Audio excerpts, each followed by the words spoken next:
নমস্কার বন্ধুরা, welcome back to live আড্ডা ফুটবল।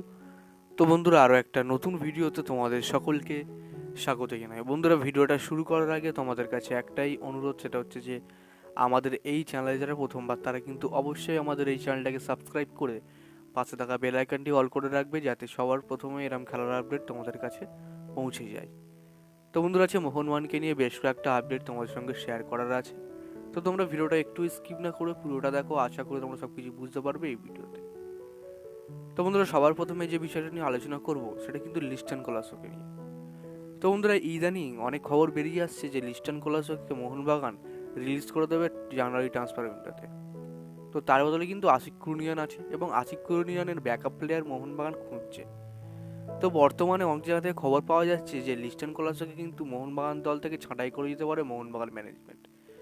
কারণ লিস্টনের ভালো না ফর্ম, এবং তিনি বল পায়ে, অনেকে বলছে বল তিনি কালেক্ট করছেন, বল নিয়ে যাচ্ছেন, কিন্তু ভালো ক্রস করতে পারছেন না, ডেলিভার করতে পারছেন না, জাস্ট শুধু কাটিয়ে বল সেলফিসের মতো ভিতরে নিয়ে যাচ্ছে।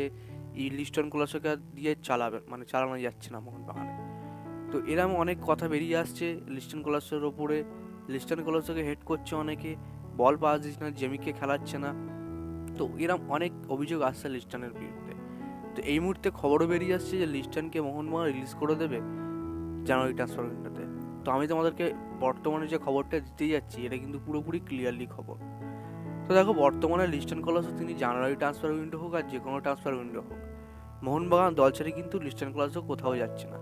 কারণ লিস্টন কোলাসো যতই খারাপ ফর্মে থাকুক, একসময় মোহনবাগানকে তিনিই দেখেছিলেন, এবং মোহনবাগান তাকে কোনো মতেই ছাড়বে না। হয়তো তার খারাপ ফর্ম চলছে, কিন্তু এটা রিকভার করার চান্স কিন্তু তিনি নিচ্ছেন। তো দেখা যাক বর্তমানে এবং পরে, ভবিষ্যতে দেখা যাক যে মোহনবাগান দল লিস্টন কোলাসোকে কতদিন রাখে, বা লিস্টন কোলাসোকে রিলিজ করে অন্য কোনো প্লেয়ারকে নিয়ে আসে। তো তোমাদের কি মনে হয়? তোমরা কিন্তু অবশ্যই তোমাদের মতামতটা কমেন্ট বক্সে জানিয়ে দেবে। তো বন্ধুরা, এরপরে যে আপডেটটা আমি তোমাদের সঙ্গে শেয়ার করব সেটা কিন্তু গ্রেগ স্টুয়ার্টকে নিয়ে। তো বন্ধুরা, গ্রেগ স্টুয়ার্ট উড়িষ্যা ম্যাচে খেলেনি, এবং অনেকেই প্রশ্ন করেছে দাদা উড়িষ্যা এফসির বিরুদ্ধে গ্রেগ স্টুয়ার্ট কেন খেলেনি, বা গ্রেগ স্টুয়ার্ট পরের ম্যাচে কি খেলবে। তো এই নিয়ে একটা ভিডিও দাও।